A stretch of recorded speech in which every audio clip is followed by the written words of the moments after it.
Bueno, buenas noches. Bueno, como parte de nuestras actividades, vamos a presentar al ponente Rodolfo Catalán, el biólogo Rodolfo Aragón Catalán, coordinador de proyectos de Ciudad Saludable Arequipa, consultor técnico de gobiernos locales en temas relacionados con la gestión ambiental y residuos sólidos. Es miembro del Colegio de Biólogos del Perú y del Núcleo de Expertos en Calidad de Aire y Cambio Climático, Cusco. Integrante de diversos espacios técnicos de concertación de índole ambiental, promovidos por los gobiernos locales y los gobiernos regionales. Buenas noches, ¿me escucha?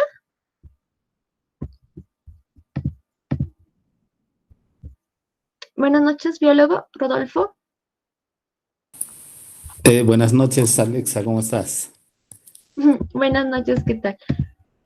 Sí, estoy hablando a través del audio de mi compañera. No te preocupes. No sé si me podría, por favor, compartir sus diapositivas o usted mismo las puede compartir desde su computador.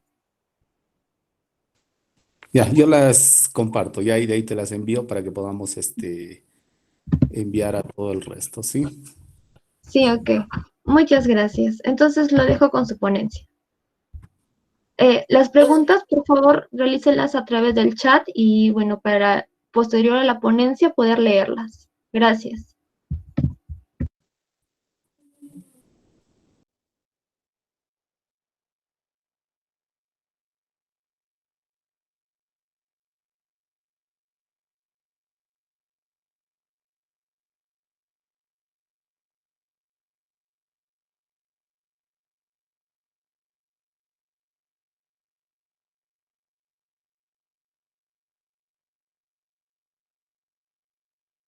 Ya, ¿se ve las presentaciones, por favor? Todavía. Se ve su pantalla. Va, un momento, ¿ya?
Bien, ahora sí.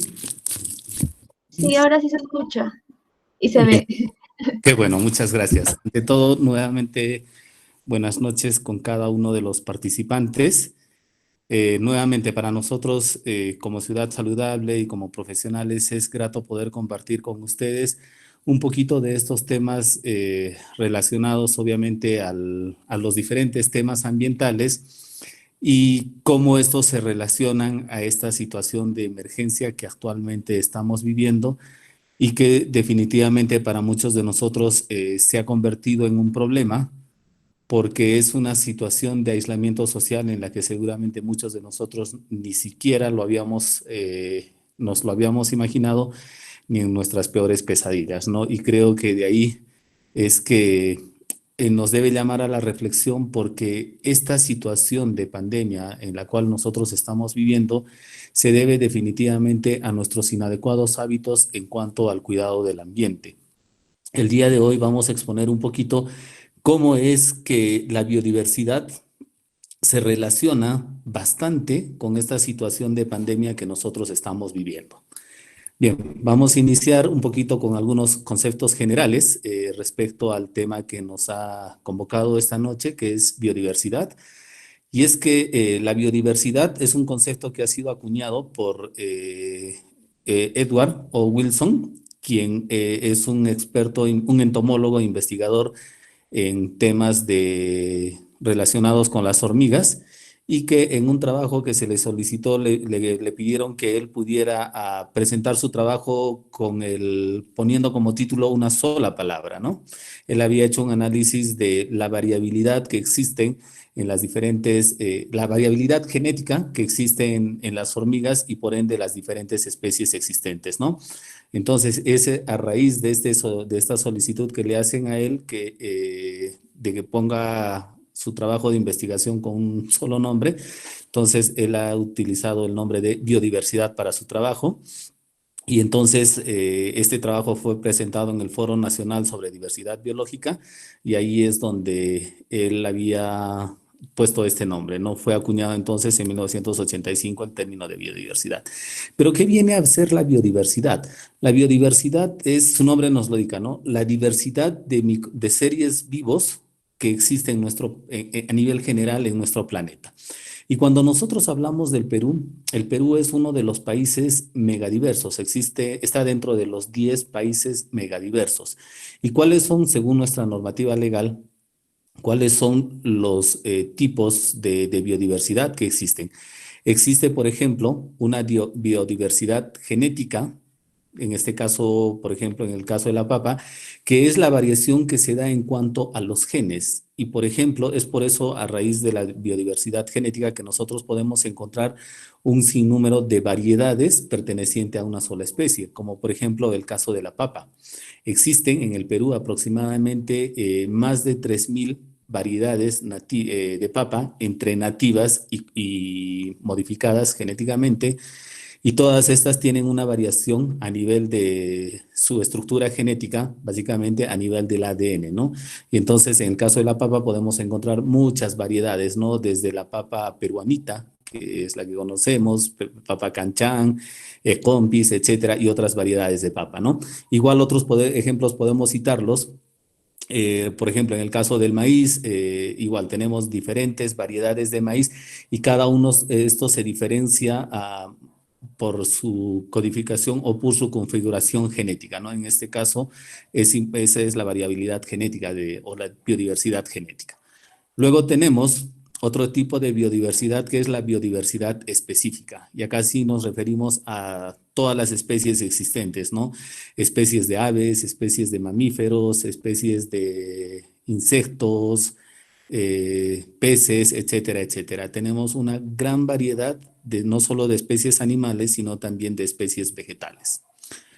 Otra de las clases de biodiversidad que existe es la biodiversidad de ecosistemas. Existen diversos tipos de ecosistemas, los cuales son clasificados bajo diversos criterios, por ejemplo, desde el tamaño de los ecosistemas, que pueden ser macroecosistemas, mesoecosistemas o microecosistemas, ¿no? O también podemos hablar en cuanto a la variabilidad de las condiciones climáticas, por ejemplo, los diversos tipos de ecosistemas, ¿no? Y en el Perú, mucho más aún, ¿no? Y otra de las formas de biodiversidad, y también una de las más importantes, quizá, estamos hablando de la diversidad cultural. En el país, el Perú se caracteriza por tener una gran diversidad de culturas y de razas, ¿no? Cuando nosotros hablamos de la biodiversidad, es importante que tenemos que tener en cuenta que la biodiversidad es un concepto bastante amplio. Si ustedes ven la imagen, la imagen central, para muchos de nosotros probablemente ese sea un paisaje de desierto. Y probablemente si nosotros preguntásemos a un público, y seguro ustedes lo están pensando, ¿habrá diversidad en este espacio que nosotros estamos viendo en la imagen? Probablemente muchos de ustedes se contestarán y dirán, es un ecosistema que no tiene una gran biodiversidad, pero nos estamos equivocando. ¿Qué es lo que pasa? Cuando nosotros hablamos de biodiversidad, existen grandes o varios tipos de ecosistemas y cada uno de estos ecosistemas tiene una biodiversidad bastante amplia. En estos espacios o en estos ecosistemas de desierto podemos encontrar gran cantidad de especies desde reptiles, desde algunas especies vegetales como líquenes, entre otros. Entonces tenemos, a pesar de que es un desierto, les aseguro que en este ecosistema de desierto tenemos una gran biodiversidad de especies, tanto animales como vegetales. Inclusive en algunos casos, seguramente en estos ecosistemas de desierto, deben haber microorganismos como algunas bacterias que están presentes en este ecosistema y que definitivamente, en resumen, nos damos cuenta de que todos los ecosistemas que a simple vista para nosotros pudieran no tener una biodiversidad, pues sí la tienen, ¿no? Si nosotros hacemos la comparación, por ejemplo, con un ecosistema de selva, definitivamente ahí la primera impresión que nosotros evidenciamos es que sí hay una gran variedad de especies vegetales, hay una gran variedad de especies animales y definitivamente para nosotros ese es más biodiverso. Quizá no nos alejemos de realidad, pero también los desiertos, como ya lo había mencionado, tenemos una gran biodiversidad y esto se debe a muchos factores, factores como por ejemplo lo que no vemos en el ecosistema este, ¿no? Por ejemplo, lo que se conoce como el criptosistema, la biohistoria, es decir, este ecosistema tiene variaciones climáticas, tiene incluso una historia que viene detrás de ellos en cuanto a condiciones climáticas, en cuanto a la presencia probablemente de cuerpos de agua, etcétera, etcétera. Entonces, es importante que cuando nosotros hablamos de la percepción de la biodiversidad, que nosotros tenemos que ver más allá de lo que ven nuestros ojos, más allá de lo que ve el observador. No solo ver el escenario que lo vemos, sino lo que puede haber detrás de él o las interrelaciones inclusive que se están dando dentro de este ecosistema. Y entonces, cuando nosotros hablamos de a nivel mundial de ecosistemas, sí, definitivamente el planeta Tierra tiene una gran cantidad de ecosistemas, de especies, etcétera. Por consiguiente, es rico en una gran biodiversidad, tanto de especies, animales, vegetales y microorganismos, ¿no? Pero ¿el Perú es un país megadiverso? Sí. El Perú se encuentra dentro de los 10 países más con mayor diversidad. Por consiguiente, es un país megadiverso. ¿Y por qué es importante esta megadiversidad a nivel del Perú? Uno de ellos es, por ejemplo, que el Perú es el centro de origen de muchas especies de variedades, tanto cultivadas, que son importantes a nivel mundial, como por ejemplo el caso de la papa. Ya habíamos mencionado que aproximadamente dentro del Perú existen más de 3.000 y el Perú obviamente es originario o el origen de la papa se ha dado en el Perú. Pero también así tengamos especies cuyo origen no sea en el Perú, como es en el caso del maíz. Todos sabemos que el país originario del maíz es México, pero el Perú tiene una mayor diversidad de especies o de variedades, perdón, en cuanto al maíz. Entonces, eso también lo hace megadiverso y lo hace importante, ¿no? Y es que nosotros tenemos una variedad de especies y una variedad genética debido a nuestras diversas características climáticas y por ende la gran cantidad de ecosistemas que existe a nivel del Perú. También es importante el país como un espacio megadiverso porque a nivel de los Andes o nuestros Andes representan uno de los 8 centros importantes y que ha originado la agricultura. Entonces, estas dos características hacen de que el país sea uno de los países megadiversos a nivel mundial, ¿no? Entonces, les decía, ¿por qué se debe esta gran diversidad que nosotros evidenciamos en el Perú?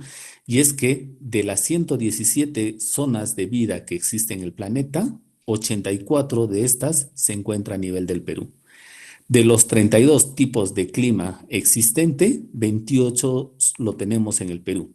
Tenemos 11 regiones, tenemos 11 ecorregiones, perdón, según Antonio Brack, que nos ha hecho sus estudios de ecorregiones. Si hablamos a nivel de Pulgar Vidal, tenemos los pisos ecológicos. Si hablamos a nivel de regiones naturales, tenemos regiones de costa, regiones de sierras, regiones de selva, etcétera. Entonces, todas estas características, esta suma de factores, hace que en el Perú se presente una gran variedad de ecosistemas y eso nos convierte en un país megadiverso. Por solo mencionar algunas de las características que nos hacen un país megadiverso. Nosotros somos el segundo país que tiene una mayor diversidad de especies de aves. Tenemos en las que se han registrado 1.816 diferentes especies de aves. Somos el quinto país que tiene especies de mamíferos con 515 especies de mamíferos. Somos el quinto país con especies de reptiles y tenemos aproximadamente 418 especies de reptiles. A nivel de anfibios, somos el cuarto país en tener una rica biodiversidad con 449 especies.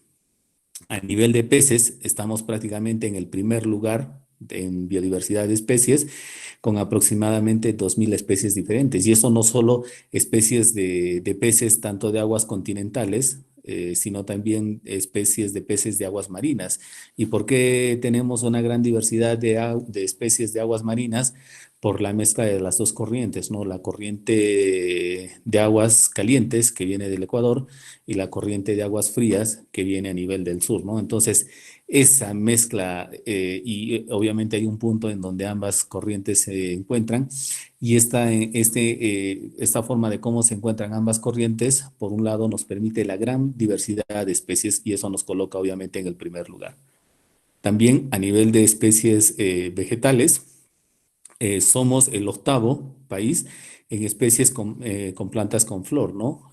Con unas 25.000 especies, las especies fanerógamas. A nivel de mariposas, tenemos 3.532 especies y esto hace que nosotros nos coloquemos en el primero en especies de mariposas. Y a nivel de las orquídeas, tenemos el 10% de las orquídeas total existentes a nivel mundial. Entonces, todas estas características que nosotros estamos viendo definitivamente nos colocan en un sitio muy privilegiado, que es convertirnos en Perú país megadiverso. Pero nosotros también tenemos que esta biodiversidad es importante porque tenemos especies endémicas a nivel del país. ¿Qué significa una especie endémica? ¿O por qué denominamos a una especie endémica? Endémica significa que esta especie se encuentra restringida a un solo lugar o a un determinado lugar, ¿no?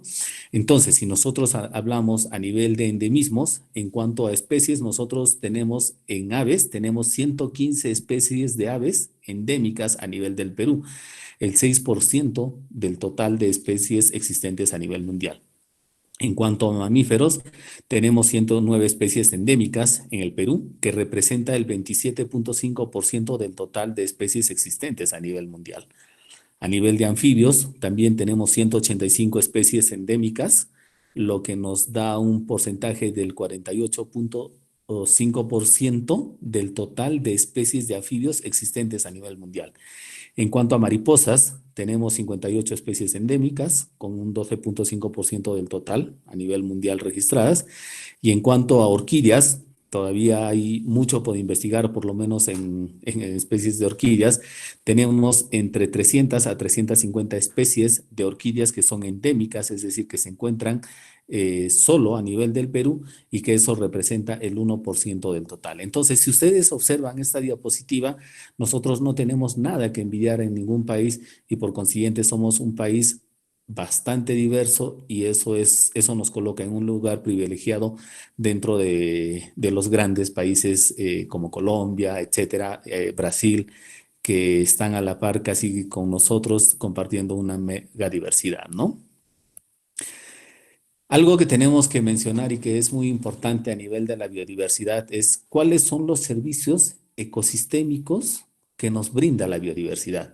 La biodiversidad nos va a brindar 4 servicios ecosistémicos. Por un lado, primero tenemos que mencionar que la biodiversidad es el puente de unión la biodiversidad cumple funciones de ser el puente de unión entre la biodiversidad y el ser humano. ¿Qué significa?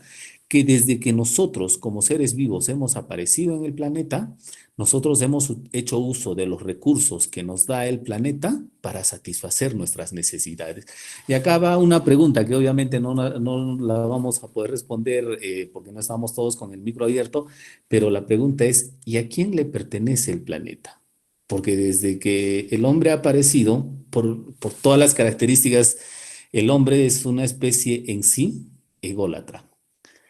los primeros conceptos de biodiversidad, o perdón, de medio ambiente, se decía todo lo que rodea al hombre es medio ambiente. Con el tiempo hemos estado perdiendo este ser yo, el centro del planeta, el hombre, de decir soy el centro del planeta, y han estado cambiando algunos conceptos. Entonces, a raíz de eso es que nos preguntamos, y la pregunta es, valga la redundancia, ¿a quién pertenece el planeta? Seguramente muchos de ustedes estarán pensando y estarán diciendo, el planeta nos pertenece a todos, no solo a la especie humana, sino a todos los seres vivos. Y es que ese es el pensamiento que tenemos. Nuevamente pensamos un poquito menos ególatras, ¿no? Un poquito menos, somos más empáticos con todas las especies y decimos, no, nos pertenece a todos los seres vivos. Pero la pregunta siguiente sería, ¿y por qué nos va a pertenecer algo que estuvo antes que nosotros? Y en este caso, si nos ponemos a pensar, el planeta Tierra estuvo antes que nosotros. Por consiguiente, ¿quién pertenece a quién? Nosotros pertenecemos al planeta. Y desde ese punto de vista, nosotros tenemos que empezar a cuidar el planeta, ¿cierto? Hacer uso de los recursos de manera sostenible, como lo mencionó Brundtland, este equipo de científicos liderados por esta científica apellidada Brundtland, que hablaban de un futuro común para todos, ¿cierto? El desarrollo sostenible del planeta. Y entonces, este concepto se acuña precisamente porque la biodiversidad nos brinda diversos servicios ecosistémicos. ¿Y cuáles son los servicios ecosistémicos que nos brinda la biodiversidad? Por un lado, en la imagen esta que estoy subrayando con el puntero del mouse, por un lado estamos que la biodiversidad depende del planeta, ¿cierto? Y entonces estamos hablando que la biodiversidad nos brinda uno de los servicios ecosistémicos más importantes, como es ser el soporte para todo. El recurso suelo es el soporte para las especies vegetales, perdón. El, el planeta Tierra es el soporte para todas las especies vegetales, no solo vegetales, sino también animales, etcétera. Y a través de ellos se da una reacción en cadena, ¿no? La otra función de la biodiversidad viene a ser la función de aprovisionamiento. ¿A qué se refiere la función de aprovisionamiento? Y es que esta función permite que nosotros vayamos a satisfacer todas nuestras necesidades, básicamente en cuanto a alimentación, en cuanto a vivienda, en cuanto a vestido, etcétera, porque nosotros utilizamos los recursos para vivir prácticamente, ¿no es cierto? Las papas nos sirven de alimento, los animales nos sirven de alimento, las plantas no solo nos sirven de alimento, sino también nos sirven para la generación de oxígeno, etcétera, etcétera. Por consiguiente, una de las funciones, uno de los servicios ecosistémicos que nos da la biodiversidad es el caso del aprovisionamiento.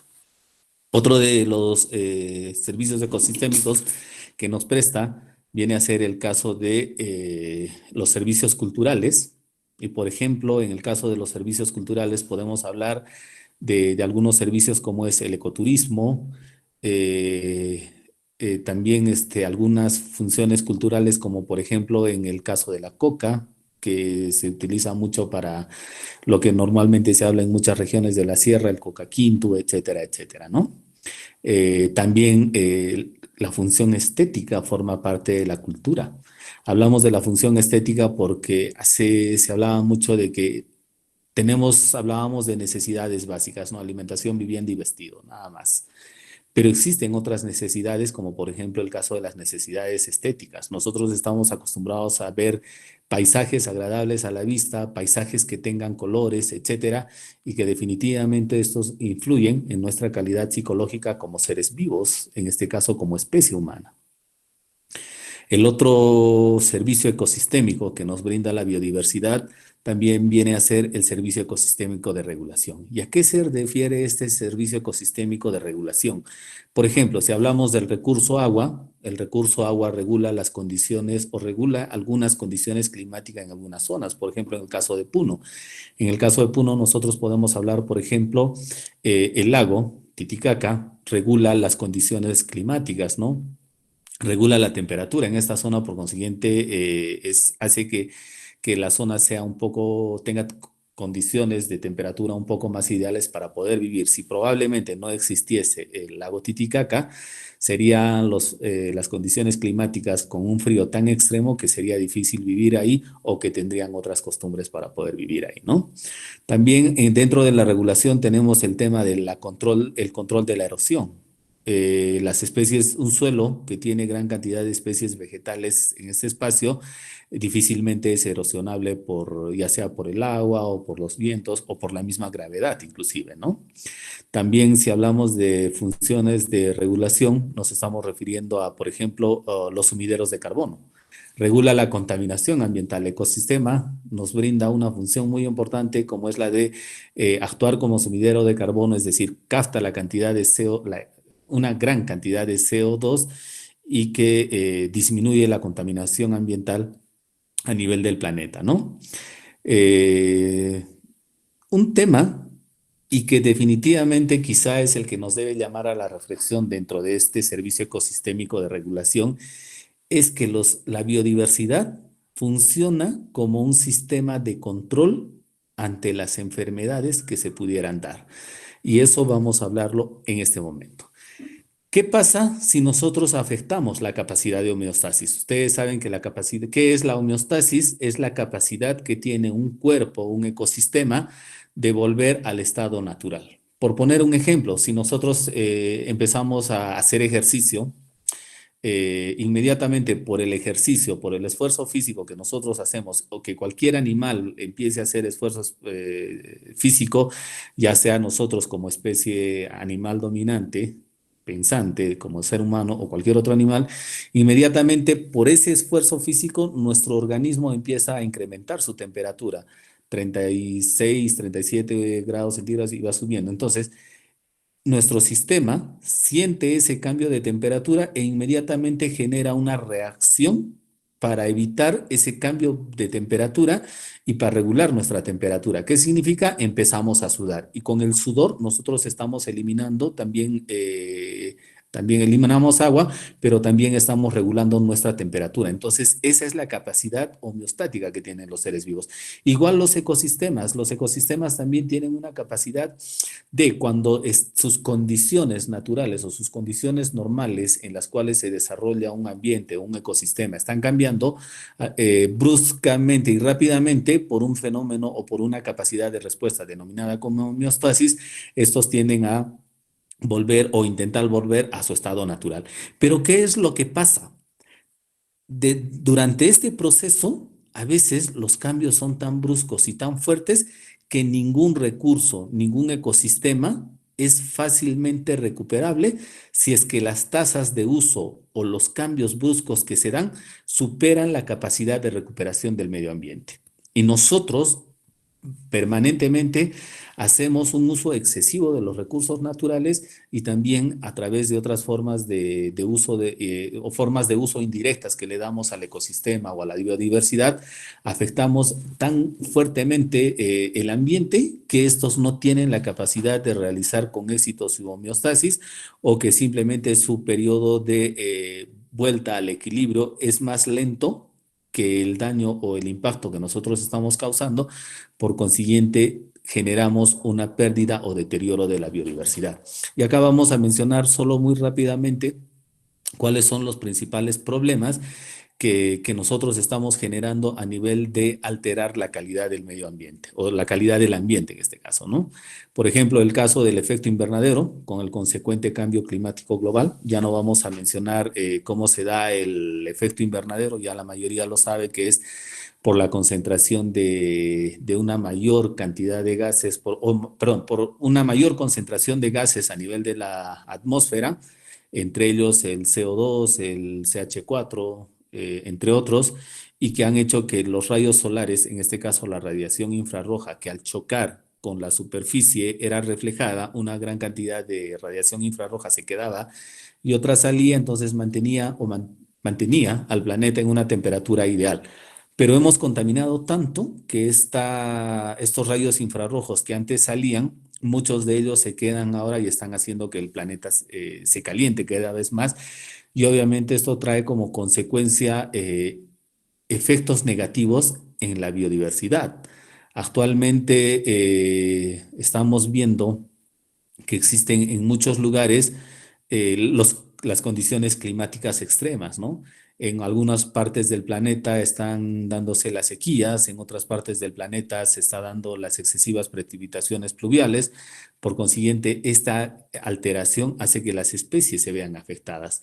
Especies que son más vulnerables que otras, como por ejemplo si hablamos de qué especies se están viendo afectadas por el cambio climático, podemos hablar entre ellas el oso de anteojos, ¿no? O perdón, el oso polar, que en los últimos años se han encontrado osos polares ahogados, y es que antes los osos polares ahogados, como parte de su ciclo de vida, nadaban grandes distancias para poder encontrar alimento, y al nadar grandes distancias encontraban un témpano de hielo, subían a él para descansar, pero ahora con el cambio de temperatura ya las masas de hielo se están derritiendo, por consiguiente los osos ya no encuentran témpanos de hielo donde descansar y definitivamente están nadando tanto que llegan a cansarse y muchas veces mueren ahogados, ¿no? Entonces, esto solo por mencionar una especie.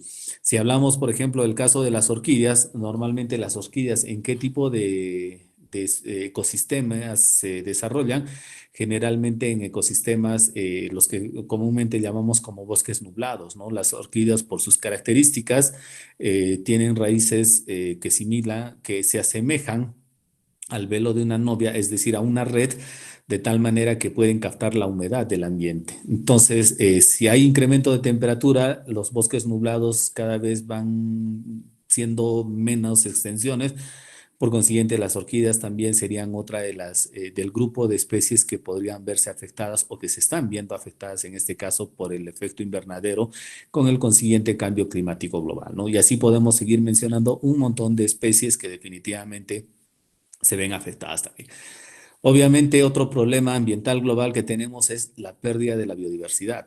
Ya hemos mencionado por qué también se pierde la biodiversidad a raíz del cambio climático, y en este caso la pérdida de biodiversidad directamente por un lado, por la destrucción de hábitats, porque estamos deforestando grandes cantidades de bosques, no solo a nivel del Perú, sino a nivel mundial, y por consiguiente estamos alterando hábitats naturales de muchas especies y que se ven afectadas, y por consiguiente sus ciclos vitales se ven afectados de tal manera que corren riesgo de estar en peligro, ¿no? O se convierten en especies vulnerables.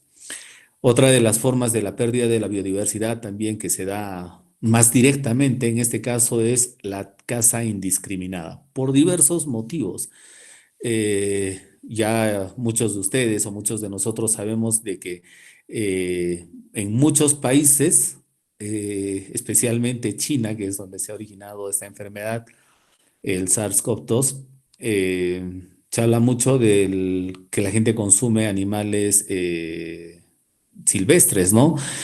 Murciélago, pangolín, etcétera, entre otros. Entonces, al consumirse, estamos cazando indiscriminadamente a los animales, ya sea para consumo, por cuestiones culturales también. En el caso, por ejemplo, de nuestro país, ¿qué especies de animales son cazados indiscriminadamente por temas culturales? Podemos hablar, por ejemplo, el caso del armadillo, llamado en quechua como el quirquincho, ¿no? Que es utilizado por parte del sur del Perú para estos rituales de la limpia, para que en casos de brujería te pasan el quirquincho, etcétera.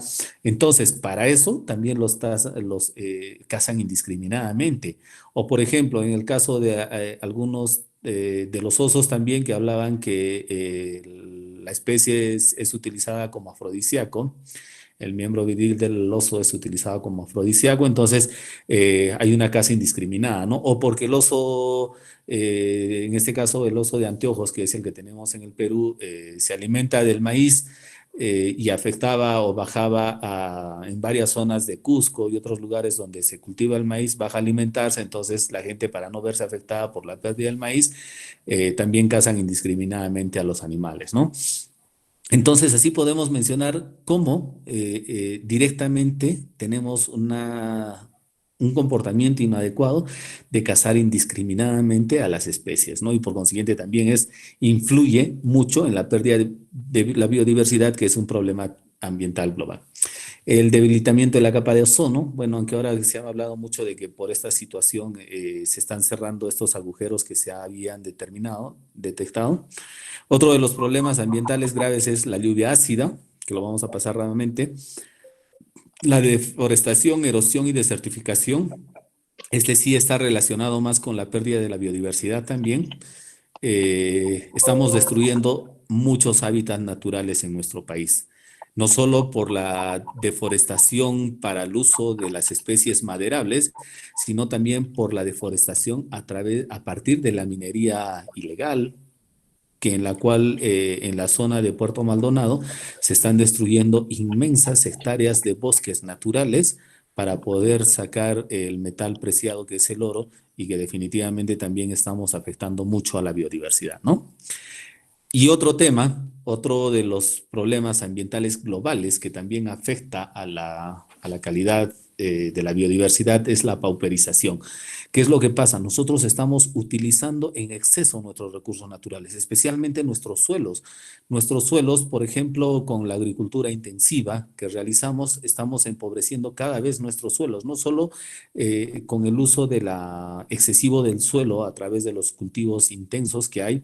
Si ahora nos ponemos a pensar, existen muchas regiones en las que los suelos se han empobrecido en demasía por diversos motivos, o porque utilizamos, en el caso de la agricultura, excesiva cantidad de fertilizantes, o también porque estamos contaminándolo con insecticidas, con biocidas, o incluso con el uso o con la gran cantidad de residuos sólidos que disponemos en nuestros suelos y que definitivamente afectan a la calidad ambiental a la biodiversidad y por ende a la calidad ambiental.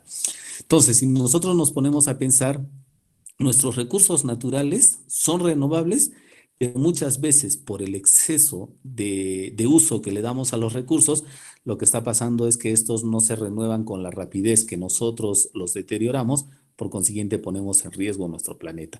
Y acá quiero que nosotros retrotraer algo que les había dicho dentro de las funciones importantes o de los servicios ecosistémicos que nos brindaba la biodiversidad y que es la función de regulación y que les había comentado que dentro de la función de regulación, algo importante que es que la biodiversidad controla las enfermedades. Y quiero leerles el párrafo de un artículo científico que encontré y que sí me pareció importante compartirlo con ustedes ahora en esta situación de pandemia que definitivamente nos tiene que llamar a la reflexión y decir realmente qué ha pasado.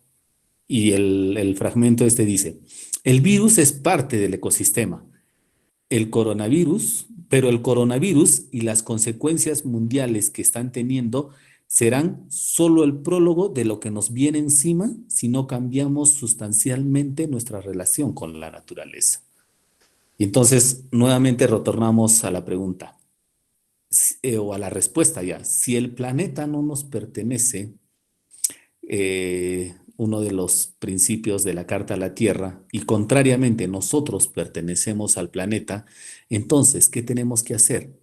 Empezar a cambiar nuestros hábitos inadecuados, empezar a cambiar esos hábitos de usar y votar. Lamentablemente todavía con esto de la globalización, perdón, con esto de la globalización, nosotros nos hemos convertido en una sociedad excesivamente consumista, usar y votar. Ese es nuestro hábito permanente a nivel mundial. Sin ir muy lejos, ¿cuántos de ustedes han cambiado el celular en lo que va del año? Les aseguro que muchos han cambiado el celular. O en los últimos 3 años o 2 años, les aseguro que muchos de ustedes o muchos de nosotros hemos cambiado el celular. No solo eso, muchos de nosotros, y esa es una característica del ser humano como tal, vivimos permanentemente con cambios. En el caso de los equipos celulares, sale una nueva versión de un equipo ya con 4 cámaras. Primero, el celular era usado solo para comunicación, ¿no? Poco a poco el celular fue teniendo más y mejores características y empezamos a cambiar. Ahora el celular prácticamente lo tiene todo. Y nosotros vamos también cambiando con eso, ¿no? Vamos comprando sin pensar cuánto daño estamos haciendo al ambiente por el solo hecho de cambiar un celular o por el solo hecho de renovar un equipo. No solo a nivel de celulares, sino a nivel de otros equipos. Y eso es uno. Y dos es que también el mercado nos obliga a eso. Ahora podemos hablar mucho de la obsolescencia programada, ¿no? Si ustedes se ponen a pensar, a pesar de que nosotros cuidamos nuestros equipos, no es como antes. Yo recuerdo antes que mis papás decían, compraban equipos de calidad, ¿no? Yo siempre escuchaba a mi papá que decía, no, vamos a comprar tal marca porque esa marca dura bastante. Ahora yo les pregunto, ¿habrá alguna marca que dure bastante? Yo todavía en la casa de mis papás veo que, por ejemplo, tienen su equipo de sonido está funcionando muy bien y con una fidelidad buena, ¿eh? Eh, en cambio, a nosotros no, ya compramos un equipo, a los 2, 3 años ya tenemos que cambiarlo, igual con nuestros celulares. Y es que ahora se da este tema de la obsolescencia programada, ¿no? Que nuestros equipos tienen un periodo de vida útil máximo. En los celulares pasa con las recargas, nos ponen un número máximo de recargas que debe llegar hasta 100 y un número mínimo que debe llegar a 0, ¿no? Entonces, cuando se cumple ese número, inmediatamente nuestro celular, así lo hayamos cuidado, empieza a fallar. Entonces, ¿qué significa? Que nos hemos convertido o somos una sociedad excesivamente consumista por diversos motivos y es ahí donde tenemos que reflexionar y decir, si seguimos afectando sustancialmente nuestra relación con la naturaleza, pues esta situación de pandemia que estamos viviendo, les aseguro que no va a ser la única, sino probablemente vengan más y peores situaciones como esta, porque no lo digo yo, sino lo dicen muchos científicos en diversas revistas que están mencionando esto. Y acá tenemos que hacer una reflexión y dice, la biodiversidad y su relación con el SARS-CoV.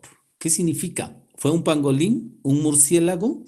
¿O cómo se ha dado esta transmisión de una enfermedad, de una especie animal al ser humano?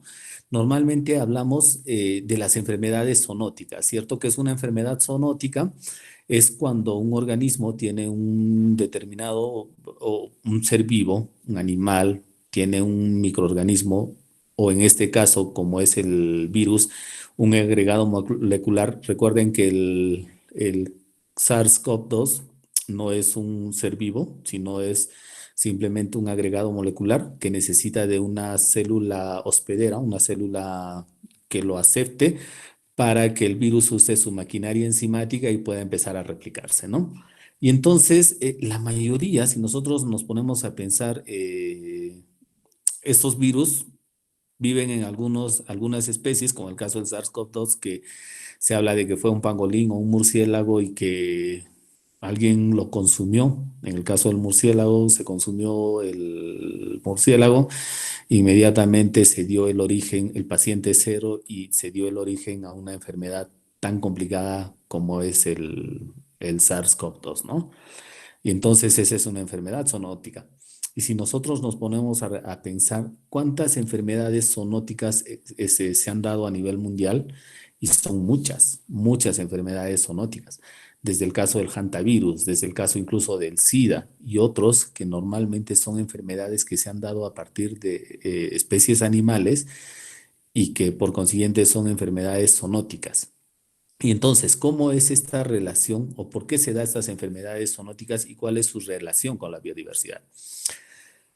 Según el Programa de las Naciones Unidas para el Medio Ambiente y la Asociación Panamericana de la Salud, calculan que el 60% de las enfermedades humanas son de origen animal.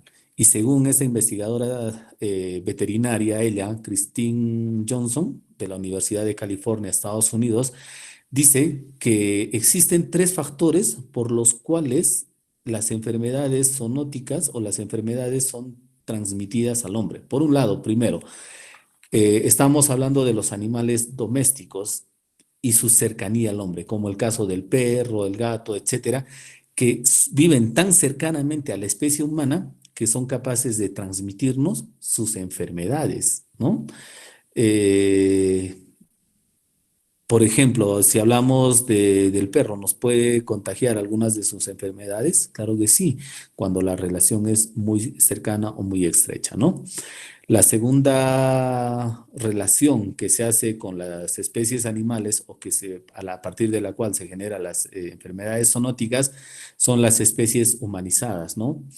O las especies humanizadas o aquellas que están adaptadas a ambientes humanizados, como por ejemplo el caso de los roedores. Los roedores, si bien es cierto, no son animales domésticos, pero sí conviven con el ser humano en las ciudades y nos pueden transmitir enfermedades. Por ejemplo, el caso del hantavirus, ¿no?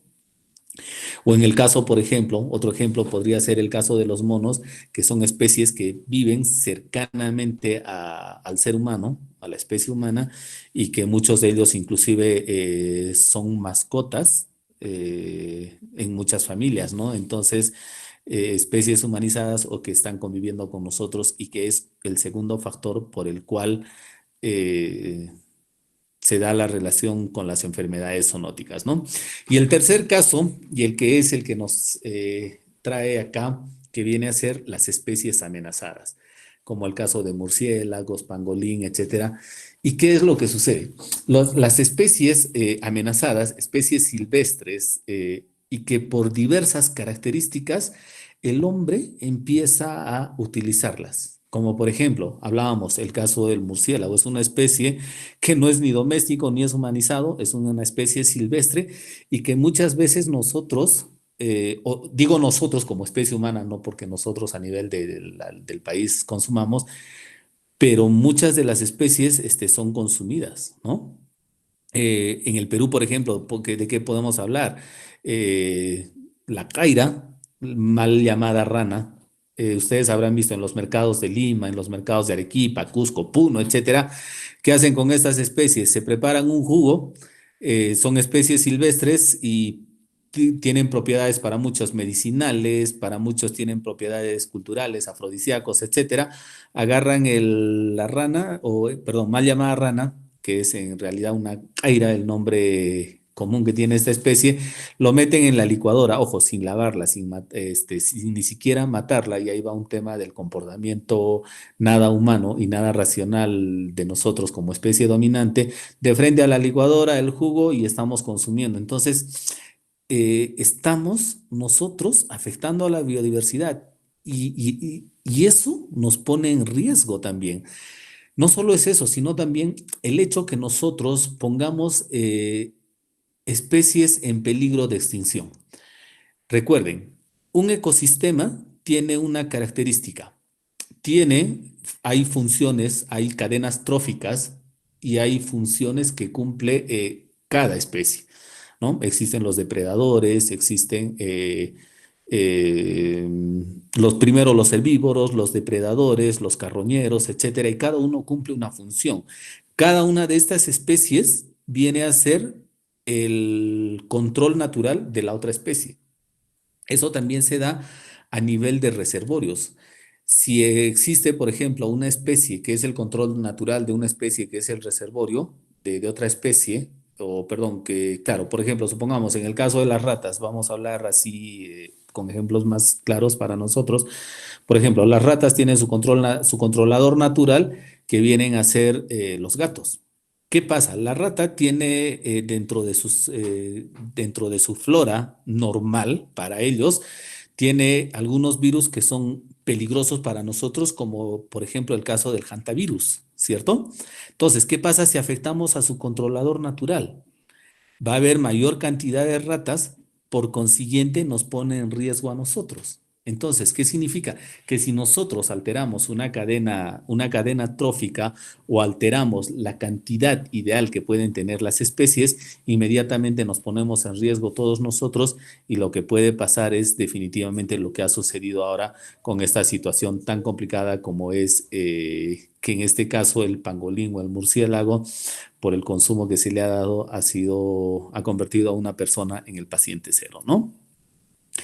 Hemos hablado un poquito, antes de terminar esta diapositiva, de cómo las especies o la biodiversidad funciona como un control de enfermedades, ¿no?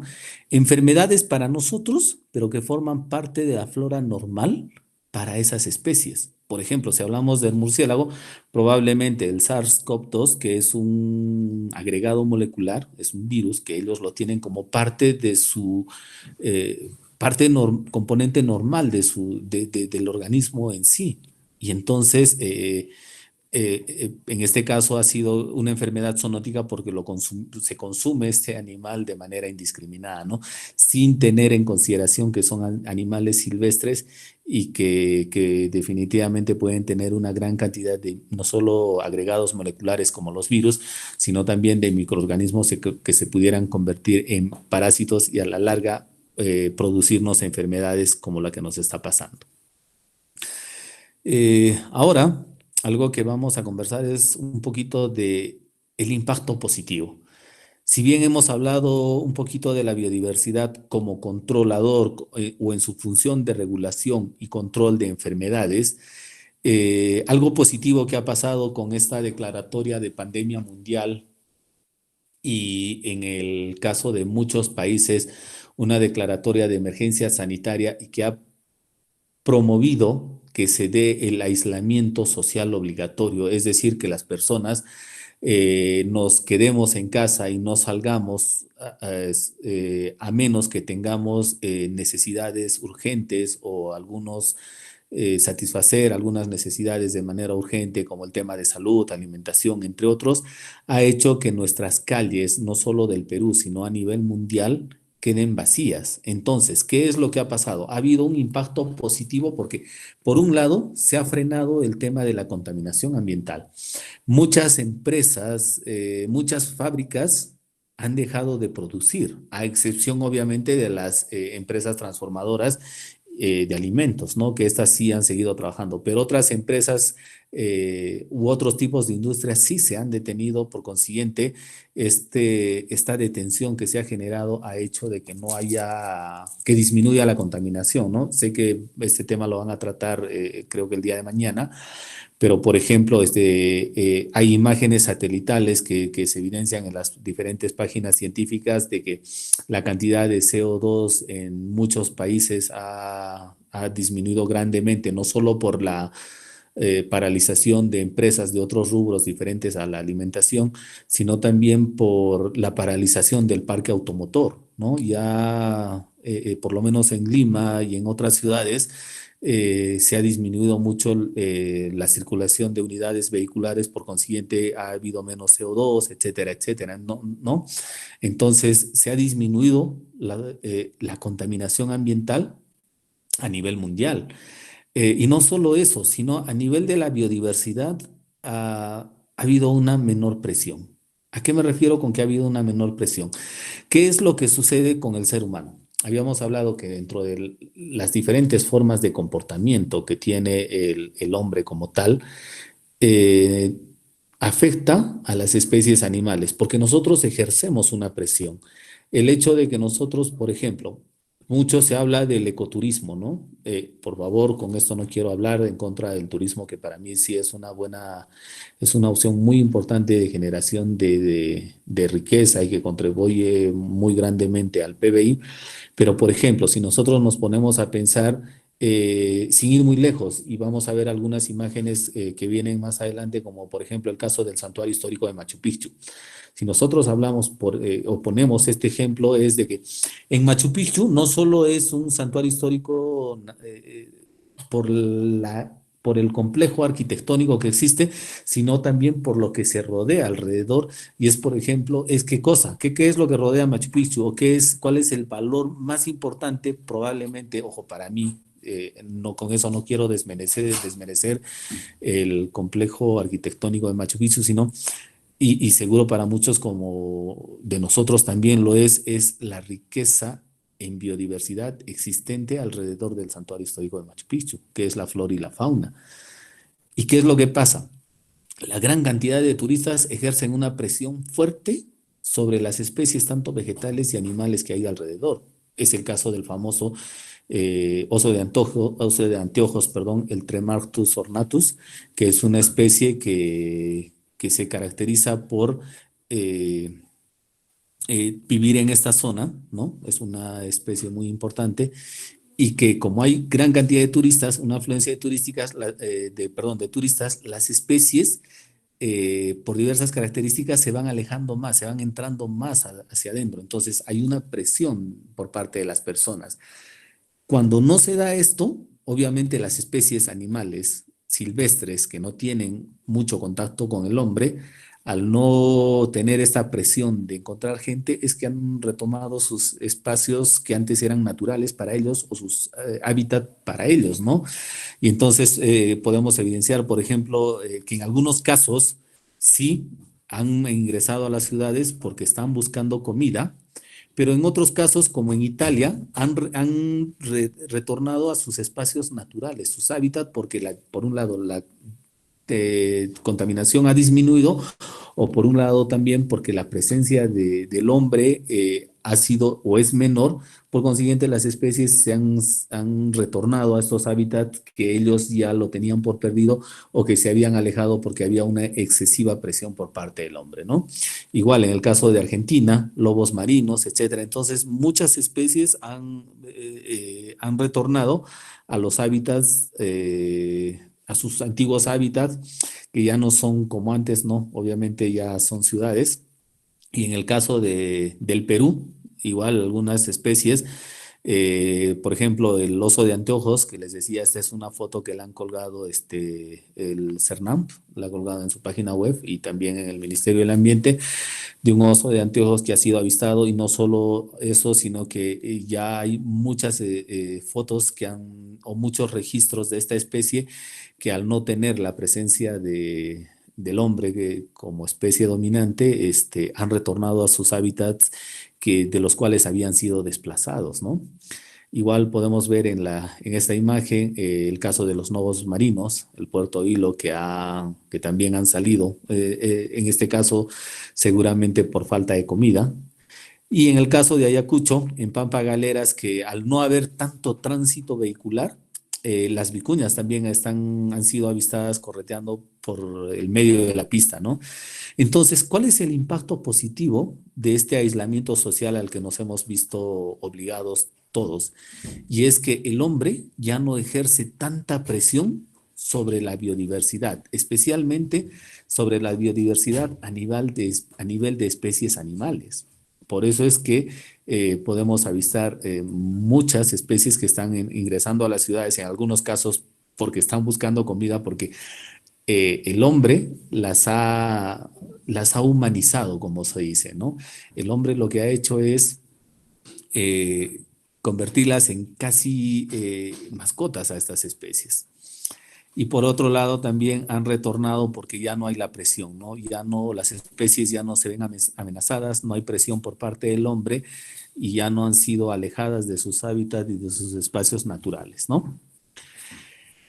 Eh, lo que nos toca preguntar ahora es, ¿qué hacer después de la cuarentena? Si bien es cierto, hemos visto que nuestro aislamiento social ha sido benéfico para las especies por diversos motivos, porque ya no han sentido la presión y han retornado a sus hábitats, o porque ya no hay mucha contaminación y muchas especies probablemente sus ciclos de vida que habían sido alterados por la excesiva presión también, nuevamente valga la redundancia, por la excesiva presión del hombre, estas especies están retornando a lo que antes era su ciclo de vida normal antes de que el hombre las afecte, ¿no? Porque nosotros hemos afectado en demasía el ciclo de vida de las especies por diversas formas, ¿no? Los ruidos evitan que las especies puedan cumplir con su ciclo reproductivo. Si, por ejemplo, se hablaba mucho de que algunas horas o algunos espacios naturales podrían visitarse de noche, etcétera, no, porque afectamos el ciclo de las especies. O, por ejemplo, el ecoturismo, mayor número de turistas, mayor presión del hombre contra las especies, por consiguiente afectamos su ciclo de vida. Entonces, este aislamiento social obviamente ha hecho que esa presión disminuya, ¿no? Pero un llamado de alerta es, ¿y qué va a pasar después de la cuarentena? ¿No? ¿Qué va a pasar después de la cuarentena? Y ahí tenemos que reflexionar algo que son las amenazas post-COVID. ¿Qué va a pasar? Hemos hablado un poquito de los beneficios del COVID, pero también post-COVID va a haber amenazas, claro que sí. Y solo por mencionar dos, que quizás son las dos más importantes entre las muchas amenazas que podría haber, es como por ejemplo algunas reuniones internacionales, como la Conferencia de las Naciones Unidas, COP26, que se había propuesto ya para noviembre de este año, del 2020, ya ha sido postergada hasta el 2021. Perdón, y todavía no tiene una fecha establecida. Entonces, muchas de estas reuniones en la cual se tomaban decisiones importantes para el cuidado de la calidad ambiental van a ser postergadas y definitivamente los acuerdos también, y creo que es un tema que nos debe llamar a la reflexión. Si hemos visto que esta enfermedad, como es el SARS-CoV, o que este virus, como es el SARS-CoV, dos, y que nos ha producido o que esta pandemia se ha debido a que hemos afectado tanto la biodiversidad, la pregunta ¿es necesario retrasar tanto estas reuniones que promueven el cuidado del ambiente? Habría que preguntarnos y reflexionar al respecto. Y por el otro lado, la otra amenaza es esta visión miope que se puede tener de apostar por redoblar el crecimiento a toda costa. ¿Qué es lo que pasa? Con este aislamiento social, muchas empresas se han visto afectadas en su producción y por ende se han visto afectadas económicamente, ¿cierto? Entonces, ¿qué es lo que probablemente pueda pasar? De que va a haber un proceso de reflotamiento económico, un proceso de recuperación económica de muchas empresas. Y lo que van a hacer muchas empresas es, todo este tiempo que han parado y que obviamente han tenido grandes pérdidas, seguramente lo que van a hacer es decir, ¿cómo recupero el tiempo perdido? Pues tendré que doblar mi producción. ¿Qué va a hacer? Van a hacer una producción en exceso, entonces lo que en un momento fue benéfico para el ambiente y en un momento fue benéfico para las especies, probablemente, esperemos que no, pero probablemente se convierta en un problema por esta visión miope de decir, vamos a apostar por redoblar nuestros esfuerzos para recuperar estas pérdidas económicas que se han dado a nivel mundial y que definitivamente las empresas no van a querer perder. Ya algunos países ya están liberándose a pesar de que no han terminado o no ha pasado todavía la época más crítica de estas fases que es del COVID-19, pero por un tema económico ya están saliendo a las calles a seguir produciendo. Entonces es una preocupación grande, ¿no?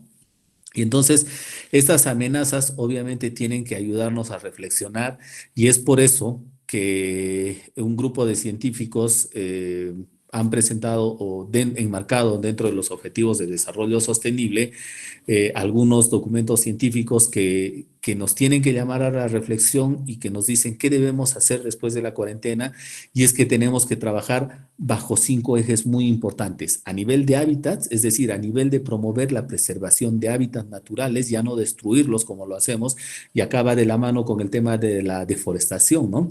Que no debemos deforestar mucho nuestras especies de bosques que aún existen y que por el contrario tenemos que empezar a cuidarlos, tener un desarrollo económico cuidando los hábitats naturales, evitando, por ejemplo, la deforestación. El otro eje importante que tenemos que trabajar es la biodiversidad. Ya hemos visto por qué es importante la biodiversidad de las especies, ¿no? Que las especies no se vean amenazadas. Otro eje importante que habla este documento es la agricultura y los recursos. Tenemos que potenciar la agricultura y los recursos, pero sin afectar también su sostenibilidad, sin usar muchos fertilizantes, muchos insecticidas. Y ahí va, ¿no? El tema de, retrotrayendo un poco lo que habíamos hablado dentro de la pérdida de la biodiversidad, los insecticidas. El uso desmedido de insecticidas, ¿acaso no ha afectado a las especies de sapos? Los han puesto en riesgo, ¿sí o no? Entonces también tenemos que tener una agricultura sostenible, ¿no? La contaminación también tenemos que obligar que nuestros procesos productivos sean los menos contaminantes posibles. Y nosotros tenemos que ser consumidores más responsables. Y a nivel, obviamente, de crisis climática. Algo que tenemos que trabajar mucho es generar medidas para frenar el cambio climático, que definitivamente es un problema ambiental global muy complicado que nos ha tocado vivir. Entonces, con todo ello tenemos que hacer un cambio de paradigmas, ¿no? Ya no hablar mucho de modernidad, porque todavía ahora se habla de modernidad. La gente, muchos de nosotros ya estamos cambiando permanentemente nuestros equipos, televisores, computadoras, laptop, etcétera. Estamos cambiando, o sea, y todavía decimos, me estoy modernizando. No, tenemos que pensar en que es sostenible, debe ser sostenibilidad, en cuidar el ambiente. Tenemos que dejar de pensar que el planeta es infinito. Tenemos que dejar de pensar en que nuestros recursos son renovables. Ya hemos visto que cuando un recurso es excesivamente explotado, su capacidad de renovación se ve afectada. Por consiguiente, no se va a recuperar. No, su capacidad de recuperabilidad de los ecosistemas se ve afectada. Por consiguiente, eh, se extrae más de lo que se puede renovar. Entonces, ese es un problema. Entonces, tenemos que pensar que el planeta ya no es infinito, sino que en realidad tenemos un planeta finito, ¿no?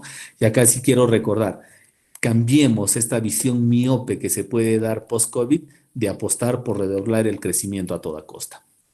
Y ya creo que para finalizar, sí, tenemos que, antes, si ustedes ven esta imagen, probablemente es una imagen que se hablaba mucho de desarrollo sostenible, ¿no? Ahora queremos introducir también esto, ahí está la página web de la cual la sacada, es una revista científica, en la cual tenemos que pensar tres cosas: que la salud ambiental, la salud animal y la salud humana es una salud para todos. Esta es, creo, el reto o la meta que nosotros tenemos que tener en cuenta. Que la salud humana, que nuestra salud depende de la salud ambiental y de la salud animal.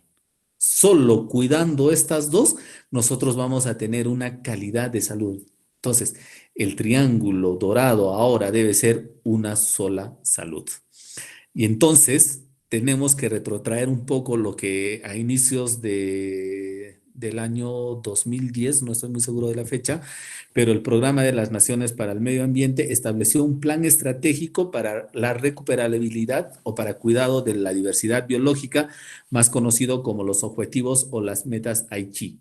¿Qué tenemos que hacer? Empezar a implementar este programa que había sido olvidado, que había sido dejado de lado, y tenemos que recuperarlo y empezar a reflexionar para su implementación, porque ya nos ha quedado claro, esta pandemia nos ha enseñado que la salud de las personas depende de la salud de los animales, que la salud de las personas depende de que conservemos la biodiversidad de las especies.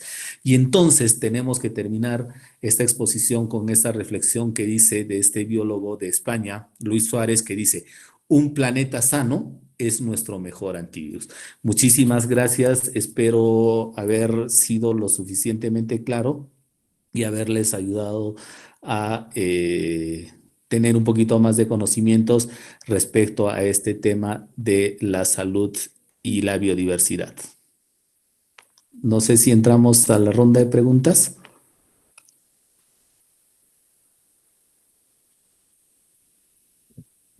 Buenas noches. ¿Me escuchas? Sí, sí, sí, claro que sí. Sí.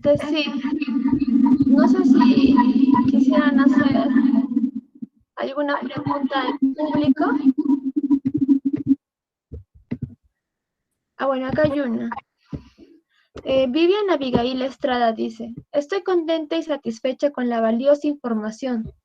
Soy docente, quisiera saber si en Arequipa o en el Perú, en general, se han desarrollado proyectos o convenios entre organizaciones protectoras de la diversidad biológica y cultural y las organizaciones educativas. Mi pregunta es: ¿cuál es el papel de la educación para la protección de la biodiversidad en el Perú? Bien. Bueno, en realidad a nivel mundial y a nivel del Perú existen muchas organizaciones que ya están trabajando por promover el cuidado de la biodiversidad. Sin embargo, un tema muy es un tema muy complicado y que nos tiene que llamar a la reflexión porque todavía muchas personas, a pesar de que el tema medioambiental es el que está prácticamente en boga o en auge, mucho hablábamos, escuchamos hablar de muchas autoridades, ¿no? El ambiente es lo más importante, que vamos a promover el cuidado del ambiente, pero mucho de ello solo queda en palabras. Hace tiempo estamos hablando, por ejemplo, sin ir muy lejos, el tema de la deforestación en nuestra Amazonía peruana, la minería ilegal. ¿Cuántas hectáreas de bosques naturales se pierden diariamente? Y es porque todavía no hemos asumido un rol empoderado respecto a esta situación. A pesar de que hay esfuerzos, no solo esfuerzos de instituciones privadas que están también con este acuerdo de producción limpia que está dentro del decreto legislativo 1278 de la Ley de Gestión Integral de Residuos Sólidos, empresas que tienen mecanismos de producción más limpia, ya rehusan sus residuos y se promueve la economía circular, pero todavía hay instituciones que no lo hacen. Entonces ahí es donde nosotros como sociedad civil tenemos que ejercer más presión al Estado para que el Estado también cumpla un rol más empoderado. Y definitivamente el papel de la educación es lo más importante, no solo para la biodiversidad, sino a nivel general. Nosotros, ustedes en caso como docentes, tenemos que seguir trabajando porque la gente o las personas interioricemos que el tema ambiental es el más importante o es uno de los más importantes, porque de repente si digo el más importante vamos a afectar o vamos a herir susceptibilidades de otros sectores. El tema ambiental es uno de los más importantes porque recuerden, cuando hablamos de desarrollo económico, ¿de qué depende el desarrollo económico? Depende de la calidad ambiental o depende del ambiente. Nuestros recursos son extraídos de nuestra naturaleza, del planeta y debemos hacerlo de una manera adecuada y coherente para no dañar en demasía nuestro espacio y por ende nuestra calidad ambiental. Entonces, ¿y quién es el que juega un rol importante para que las personas interioricen que el tema ambiental es un eje transversal a todos los áreas? Precisamente son las instituciones educativas de diferentes niveles. Las instituciones educativas a nivel de educación básica regular, las instituciones educativas a nivel universitario. Entonces, definitivamente nuestro rol como docentes es el más importante porque tenemos que promover la interiorización de que el ambiente es uno solo y tenemos que interiorizar, como lo había dicho en una de las diapositivas, de que el planeta no nos pertenece y que por el contrario, porque pertenecemos a él y que no nos pertenece y somos parte de él, tenemos la obligación de cuidar algo que no nos pertenece, que solamente es prestado, ¿no? Sí, buenas. Siguiendo con la siguiente pregunta de Lady Fernández, dice, buenas noches. ¿Qué recomendaría para conservar la enorme biodiversidad que posee nuestro país? ¿Sería aconsejable establecer un banco de semillas o germoplasma por regiones? En realidad sería importante, solo que es demasiado carísimo. Los bancos de germoplasma ex situ son demasiado carísimos. En Suecia, no estoy muy seguro, ahorita se me dio, pero hay un país que tiene un banco de semillas a nivel mundial y que definitivamente mantener este banco de semillas ex situ a nivel mundial es muy carísimo. Lo que sí se está haciendo en el Perú es los bancos de semilla o de conservación in situ. Por ejemplo, existen en regiones, he visto en regiones como Cusco, Arequipa, Puno, en la cual hay bancos de germoplasma in situ, en este caso básicamente para la papa, ¿no? Hay para plantas medicinales, etcétera. Entonces, yo creo que sí sería importante, y ese es el rol que tenemos como técnicos, como profesionales, ¿no? De que empecemos a elaborar, incluso en la universidad, elaborar proyectos que definitivamente lo que hagan es la conservación in situ, que es lo más barato y que también es lo más adecuado porque por un lado nos permite que sigamos utilizando estos recursos y por otro lado nos permite la generación de bancos genéticos para que nuestras especies no se pierdan, ¿no? Hace poco se hablaba de que una de las especies más importantes o que una de las especies que podía ser utilizado para la cura era nuestro árbol de la quina. Y si nos ponemos a pensar, nuestro árbol de la quina está en peligro. Entonces, eso nos tiene que llamar a la reflexión de que si bien es cierto, los bancos de semillas ex situ son demasiado caros, pero bancos de semilla in situ, que es más barato, más rentable y que sería lo ideal para el Perú, ¿no? Entonces, nada, hay que hacer proyectos para ese tipo de bancos de semilla. Por regiones, sí, obviamente en las regiones, ¿no? En el Cusco, como les digo, hay iniciativas, he visto en Arequipa, y ¿por qué no hacer en todo el Perú para todas las especies de importancia en general, ¿no? Bien, genial. Siguiendo con la siguiente pregunta de Janet Valencia, nos dice, si ya sabemos que definitivamente por la naturaleza humana egoísta que tenemos, es inevitable que la industria y el parque automotriz regenere, ¿se tiene algún programa o plan de contingencia para mitigar de algún modo el daño que se presentará? Eh, Miren, en realidad esto sí es un tema bastante complicado. La industria es un gran poder económico que definitivamente no va a querer paralizar y no va a parar. ¿De quién depende eso? De nosotros como consumidores.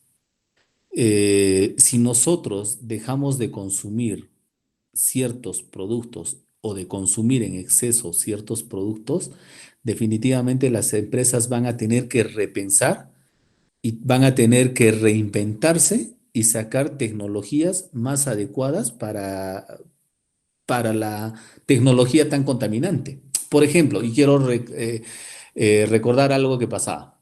Cuando yo era chiquillo, no hace mucho, eh, se hablaba mucho del plástico. Yo recuerdo que habían algunos spots publicitarios que hablaban en contra del plástico y decían no al plástico.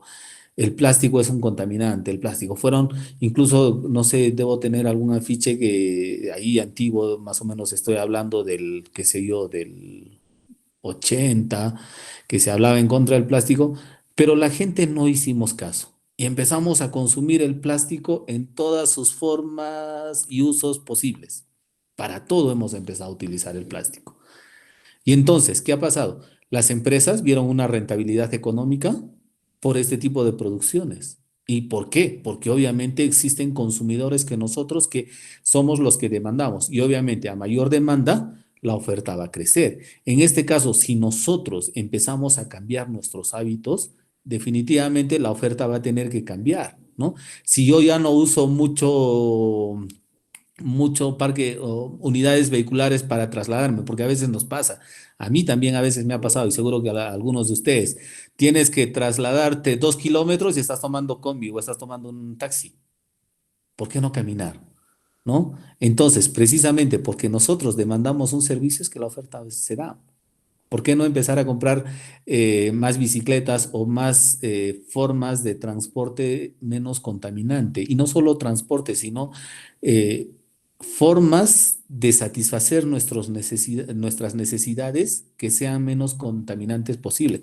Yo les pregunto, ¿cuántos de nosotros vamos a estos supermercados, que no voy a decir nombres para no herir susceptibilidades, pero cuántos de nosotros vamos a estos supermercados y compramos lo mismo que nos venden en un mercado de abastos como tenemos en el Perú, pero con la diferencia de que este viene con un empaque de Tecnopor o un empaque de plástico PET con su fila encima?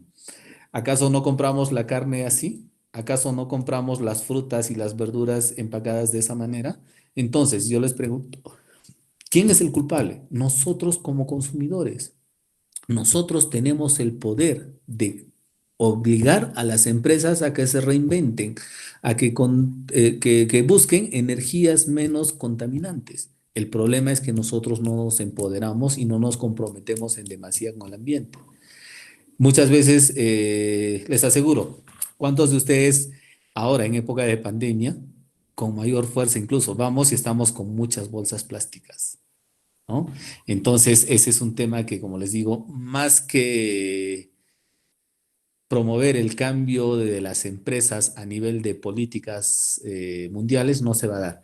Creo que tenemos que promover el cambio de las empresas a nivel de decisiones particulares. Como alguien decía, ¿no? Es más fácil cambiarme los zapatos yo que cambiar los zapatos de todo el mundo. Es más fácil cambiar mis hábitos yo y tener menos prácticas negativas para el ambiente que intentar que las empresas cambien sus formas contaminantes de producción. Entonces, esa reflexión tenemos que tenerla en cuenta, ¿no? Sí. Bueno, Percy Valencia nos pregunta, ¿cree usted la necesidad de implantar biopolíticas a nivel nacional con un mayor énfasis en el desarrollo sostenible? Si es así, ¿cómo cree que se logre cumplir? Como les digo, por un lado sí, hay que promover normas más ambientalmente sostenibles y por el otro lado pasa también por generar conocimiento. Una cosa que nos pasa a nivel mundial es que nosotros no nos informamos adecuadamente de cómo debiera ser la gestión ambiental en nuestro país. Eh, por ejemplo, por citar un ejemplo, se ha hablado mucho en este caso, de los plásticos oxodegradables.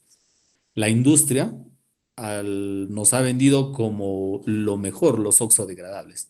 ¿Pero qué eran? No eran otra cosa que los plásticos que en contacto con el oxígeno se convertían en partículas más pequeñitas. Y por consiguiente, no era ni es bueno para el ambiente, pero nos lo han vendido como una alternativa ambiental. Entonces, ¿qué es lo que pasa? Como les digo, por un lado pasa en exigir al Estado, pero por el otro lado pasa en informarnos más. Y como les decía con la anterior pregunta, el hecho que nosotros nos informemos hace que nosotros tomemos decisiones más adecuadas para el consumo. ¿Cuántos de nosotros vamos a un supermercado o a una tienda y tenemos la costumbre de leer las indicaciones que tiene este producto? Les aseguro que muchas veces probablemente, no digo que sea así, probablemente hemos consumido alimentos transgénicos y no pasa nada. Claro, decimos no pasa nada porque no nos hemos dado cuenta. Pero a ver, yo les pregunto, vayan a leer ahora los que estamos comprando y estamos comprando gran cantidad de productos envasados, ¿cuántos de estos podrían ser transgénicos? Entonces, como digo, las biopolíticas o las políticas estas para promover el cuidado y el desarrollo sostenible, sí, por un lado, dependen mucho de las decisiones de nuestros gobernantes, pero también dependen de la presión que nosotros podamos ejercer como consumidores. Y obviamente, el éxito en la implementación de estas políticas va a depender de una sociedad informada, de una sociedad adecuadamente informada. Si nosotros estamos bien informados, les aseguro que no consumiríamos muchos productos. Les aseguro que nuestros hábitos no serían tan antiambientales, ¿no? Por ejemplo, en el caso del agua, se ha hablado mucho de que el consumo responsable de agua. Hay políticas, hay la ley GIR que promueve el cuidado del agua, etcétera. Pero ¿cuántos de nosotros seguimos lavando el carro con la manguera? ¿Cuántos de nosotros seguimos, vamos a limpiar la vereda de la casa o la acera de la casa, sacamos la manguera y estamos limpiando así? Entonces, eh, la implementación de políticas se tiene que dar. Hay ahora algo bueno que se está dando, es que hay un gran interés por parte de muchos políticos en promover el cuidado del ambiente. En el Perú se ha tenido grandes avances, pero también depende de una sociedad adecuadamente informada, ¿no? Sí. Bueno, Leoncio, eh, ¿se me escucha? Sí, sí, sí. José Leoncio Quispe nos pregunta, buenas noches, aquí en Arequipa hay un tema pendiente sobre la adecuada disposición final de residuos sólidos en la Pascana Quebrada Honda. ¿Qué mecanismos de acción o propuestas serían necesarios para aplicar a corto y largo plazo? Claro, hay normativas sobre eso, pero ¿se podrían cambiar? ¿Sería posible gestionar una planta de tratamiento y disposición final de residuos sólidos en Arequipa? ¿Dónde se podría ubicar? Mire, el tema de tratamiento de residuos sólidos es, en realidad ya está. El decreto legislativo 1278 promueve, y la anterior vez que habíamos expuesto un poco hablaba de la valorización de los residuos sólidos. Consideramos, no solo yo, sino muchos expertos a nivel mundial, que la mejor forma de tratamiento que se les puede dar a los residuos sólidos es el reciclaje. Esto de la economía circular. Es decir, que los residuos se reinserten nuevamente en el ciclo productivo las veces que se pueda y las veces que sea necesario.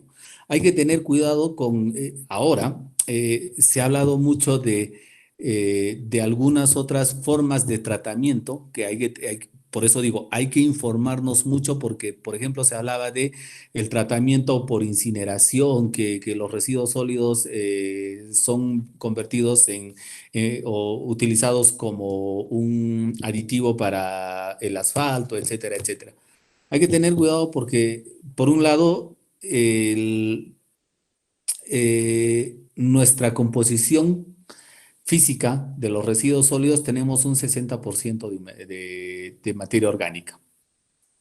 Y estas formas de tratamiento que se dan en otros países han sido diseñados para otras realidades en las cuales su mayor composición física no es materia orgánica, sino es materia inorgánica, plásticos, papel, cartón y otros, que ahí en esos lugares sí funciona, pero también funciona con ciertas limitantes. Digo limitantes en el sentido de que, ojo, ellos tienen otra normatividad legal para el tema de dioxinas y furanos que no tenemos en el Perú, u otros tipos de contaminantes que se dan por las emisiones, por el tratamiento térmico que se le pudiera dar a los residuos sólidos. Entonces, en el Perú, lo que se está recomendando y lo más ideal, y que la ley también lo dice que es preferentemente se debe promover, es la recolección selectiva de los residuos sólidos para su posterior reciclaje, y dentro de esto promover la economía circular y la valorización de los residuos sólidos. Entonces, con eso tenemos prácticamente un 20% de residuos sólidos aprovechables que podrían reinsertarse en el ciclo productivo, economía circular.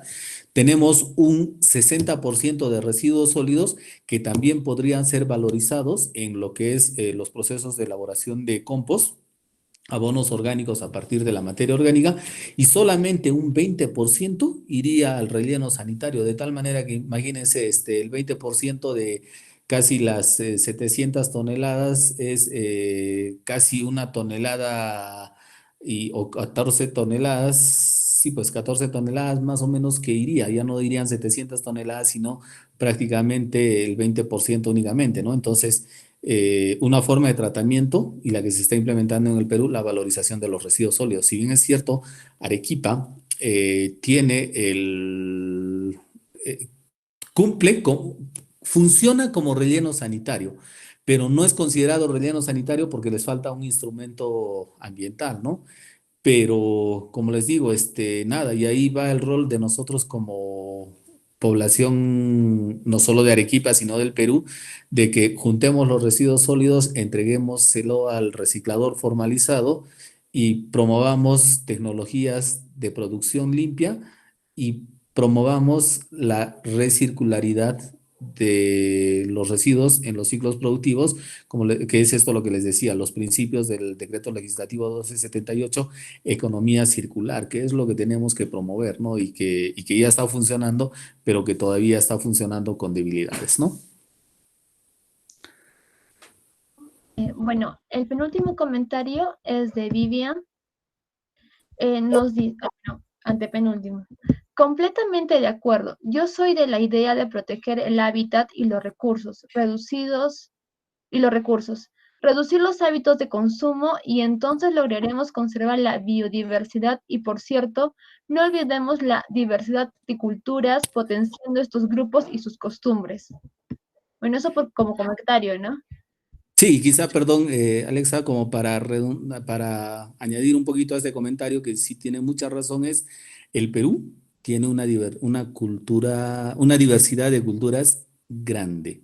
Tenemos etnias en todo lado, etnias muy importantes, y que lo importante de esta diversidad cultural es el conocimiento tradicional, su conocimiento que tienen y que es muy rico, y que no se debiera perder. Por ejemplo, solo por mencionar, hace mucho tiempo yo trabajaba en un programa de investigación de la universidad, que era el programa Leishmania, y ustedes saben que Leishmania es una enfermedad que afecta a las mucosas, es transmitida por un insecto, por un vector, y que te produce la enfermedad conocida como leishmaniosis, ¿no? Eh, los nativos que vivían en estas zonas que son endémicas no tenían leishmania. ¿Y es por qué? Porque ellos conocían qué especies vegetales utilizar o para prevenir o para curar. No sabíamos cuál, no sabíamos si era preventivo o para curar, pero en su conocimiento tradicional estaba eso, cuál era la cura o cuál era el método de evitar la leishmania o leishmaniosis, ¿no? La enfermedad. Entonces, el conocimiento tradicional o el conocimiento de las etnias es muy rico y definitivamente tenemos que, como Estado, que somos todos, proteger este conocimiento ancestral que tienen nuestras etnias a nivel nacional, ¿no? Bueno, como penúltimo comentario ya para cerrar este bonito, bonito webinar.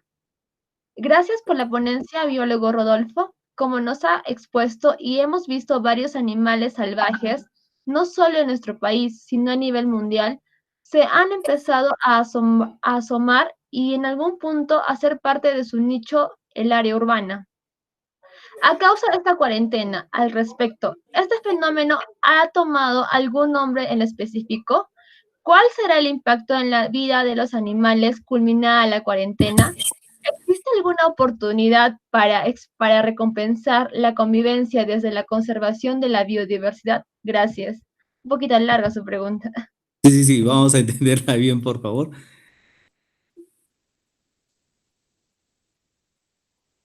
Bueno, voy a Eh, leer pregunta por pregunta, o al menos dos sí, sí, sí, preguntas. lo que nos dice es de que si a nivel mundial se han empezado a asomar y en algún punto a ser parte de su nicho, el área urbana, bien complicado. Lo que está pasando es, primero, como decíamos, que han regresado a las áreas urbanas, en algunos casos, por la necesidad de alimento, ¿no?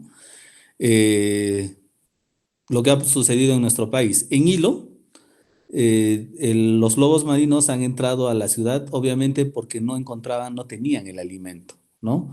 Entonces, van ingresando por necesidad, más no porque lo intenten convertir en su hábitat o más que su nicho, porque recuerden, el nicho es la función que cumple dentro de su hábitat, sería más como su hábitat, ¿no? No se ha visto esto. Y en algunos otros casos, ¿por qué han regresado a las ciudades? Porque al no haber la presencia del ser humano, han entrado, me imagino, como todos los animales, ¿no? A curiosear un poco, a ver qué está pasando, ¿no? Supongo, ¿no? Pero, como les digo, que intenten hacer de su hábitat bien complicado. Lo que sí tenemos que reflexionar, y me olvidaba de mencionar, es en el tema de las ratas. Existen ciudades, y eso se ha visto por medios, por canales de televisión, que las ratas están empezando a invadir las ciudades. Entonces, cuando las ratas tienen hambre o cuando muchos animales tienen hambre, se vuelven más agresivos.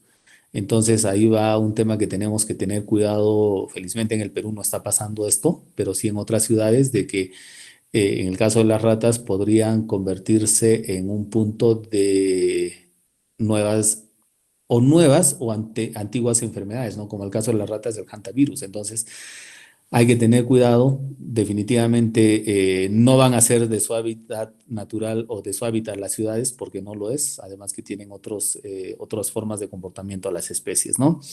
Luego dice, ¿este fenómeno ha tomado en algún nombre en específico? No, no se le ha, no es un hecho normal dentro de su etología de las especies, así que tenga un nombre específico que yo sepa, ¿no? ¿Cuál será el impacto en la vida de los animales culminada la cuarentena? Lo que va a volver es a la normalidad. Digo a la normalidad porque las especies van a volver a sus zonas donde estaban restringidas, ¿no?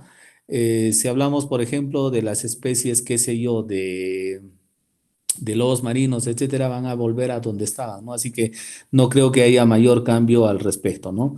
Dice, ¿existe alguna manera de repensar la convivencia desde la conservación de la diversidad? Definitivamente, esta es una oportunidad. Creo que esta pandemia, al margen de todo lo que nos está haciendo vivir, como lo había mencionado, realmente conversando con mucha gente, nosotros decíamos, hoy ni en mis peores pesadillas había pensado vivir esto. Mis papás, mis amigos, todos están con ese mismo pensamiento, ¿no? Ni en mis peores pesadillas. Pero lo bueno que puede salir de esta situación tan complicada que nos ha tocado vivir es eso de lo que tú dices, que me gusta mucho, que dice, repensar en la convivencia desde la o para la conservación de la biodiversidad.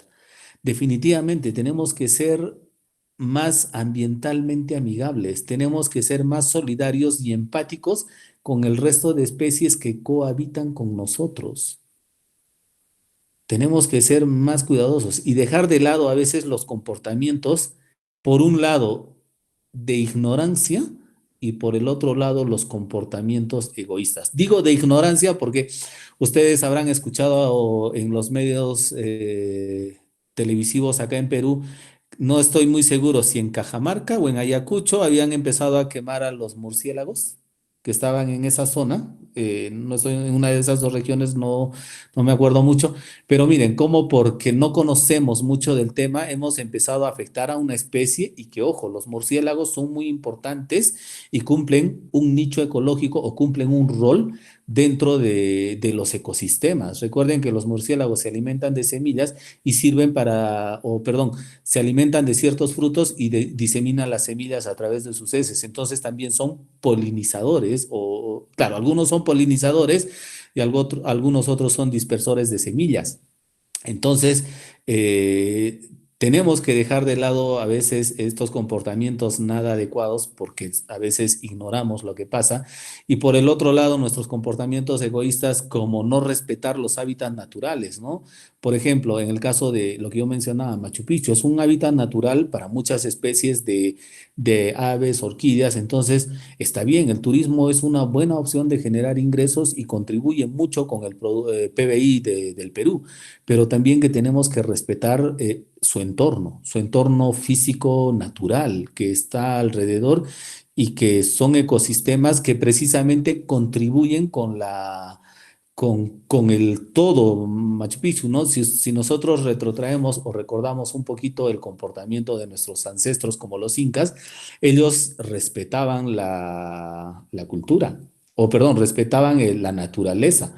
No estoy muy seguro, creo que en Pisa o en Ollantaytambo, por ejemplo, sus construcciones había la raíz de un árbol y no han cortado la raíz del árbol y su construcción la han hecho sobre ese tronco viejo. Entonces, es así, ¿no? El respeto a la tierra, a lo que conocemos el Año Nuevo Inca, la Pachamama, y que se le hace el tributo a la tierra, hay que respetar eso. Entonces, es importante que tengamos que repensar nuestra forma de usar los recursos naturales, nuestro egoísmo que tenemos para con el ambiente, nuestro egoísmo que tenemos para con las demás especies. Y sí, me quedo con ese pensamiento tuyo, con esa reflexión tuya de decir, repensar la convivencia para la conservación de la biodiversidad. Sí, un bonito pensamiento.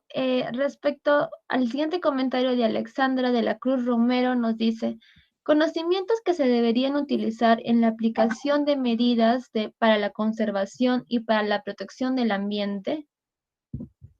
Más que Sí. conocimientos son prácticas, creo, ¿no?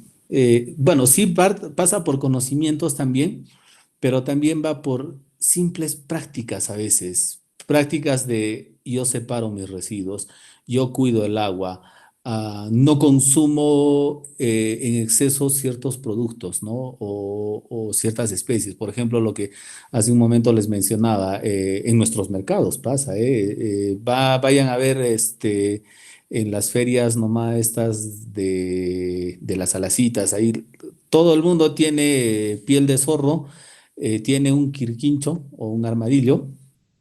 Mucha gente utiliza abrigos de pieles, Mucha gente tiene, no lo sé, desde el tener un canario en la casa, ¿no? Hay mucha gente que, ah, mira, qué bonito mi canario, me gusta cómo canta. Nada, hay que respetar a las especies, ¿no? Dejemos de ser una especie egoísta. Sí, como último comentario y pregunta, bien, dice Ever, ¿hasta qué punto analiza, hasta qué punto se podría analizar coexistir y crecer nosotros, los humanos y el entorno, con este estilo de vida que adoptamos, modelos económicos, políticos, filosofías y creencias, egoísmo, etcétera, etcétera? Sus recomendaciones, gracias. Bien, Ever, gracias. En realidad, yo creo que es volver un poco a a lo que antes pasaba con el ser humano. Si bien es cierto, el ser humano por naturaleza busca su desarrollo y crecimiento a todo nivel, pero antes éramos más respetuosos con el ambiente. Eh, lo que les decía, ¿no? Desde el pago a la tierra, conocimiento tradicional, conocimiento ancestral. En Cusco todavía hay una comunidad, los queros, que se supone que es el último grupo de personas descendientes directos de los incas, los queros, y que, por ejemplo, ellos hacen el pago a la tierra. A veces en agosto, cuando estoy en Cusco, hay varias personas que están de ellos haciendo el pago a la tierra, ¿no? O sea, conocimiento ancestral. O, por ejemplo, nuestros hábitos antiguos. Yo recuerdo que cuando íbamos al mercado, y ahora, ¿no? Cuando voy al mercado con mi mamá, ya no, antes llevábamos una bolsa de tela o una canasta o un costalillo y ahí poníamos todo lo que se compraba. Ahora, ¿qué hacemos? Vamos sin nada y regresamos con muchas bolsas.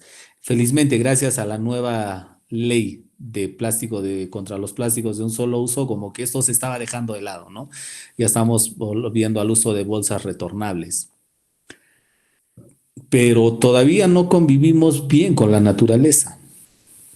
Eh, y es que por eso les decía, es por desconocimiento. Por ejemplo, antes recuerdo que también en mi jardín, en mi casa, teníamos un pequeño jardín y en época de lluvia siempre aparecían los sapos. Y a veces por el aspecto nos daba miedo y decías, voy a matarlo, ¿no? Pero nada, mi papá decía, no, déjalo ahí, ese animalito se come las plagas que puede haber en el jardín, así que déjalo. Entonces, coexistías o convivías con especies. Ahora no, ahora te aseguro que no hay eso. Si estamos viendo en redes cuánta violencia nomás se da contra nuestras mascotas, cuánta violencia se da contra otras especies. Busquen en redes.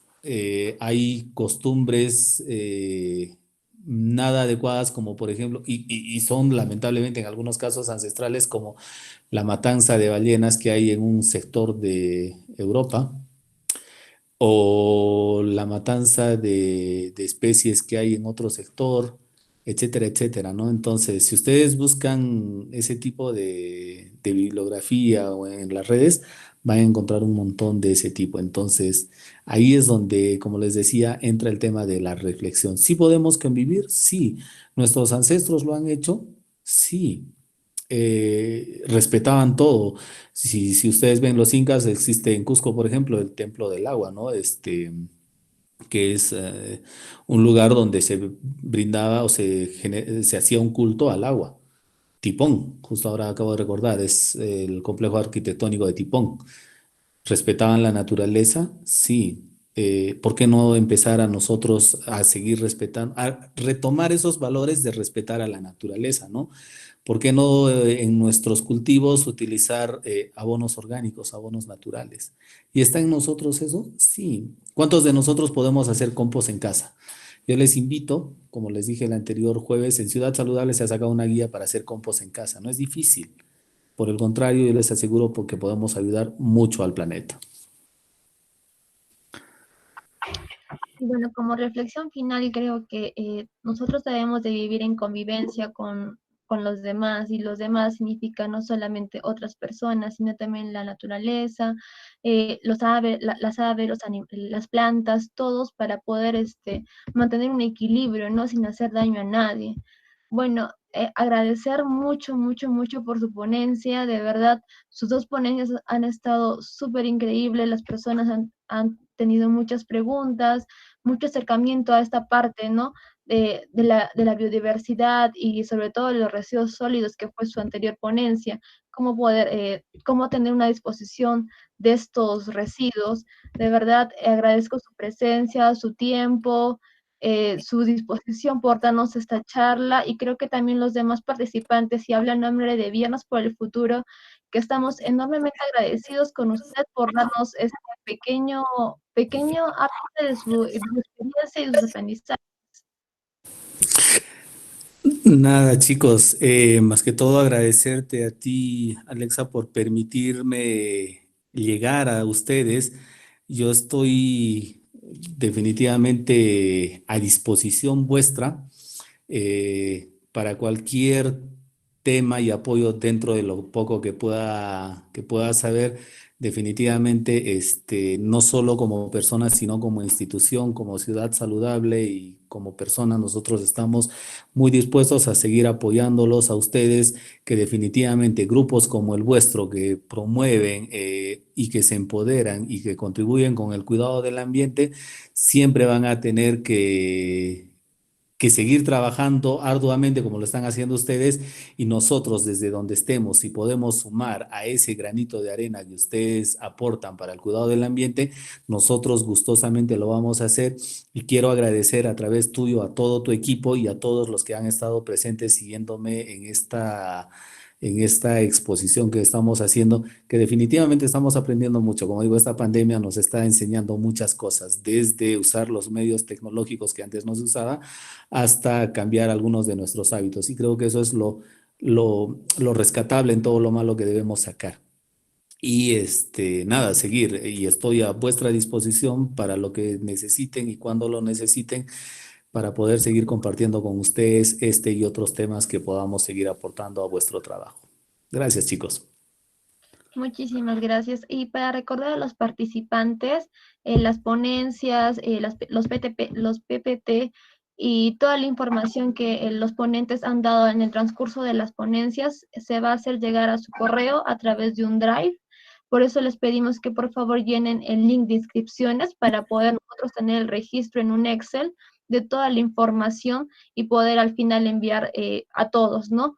Y bueno, el día de mañana recuerda que tenemos la última ponencia con la ponente Silvia Medrano, que es para ver el tema de cambio climático versus el COVID-19.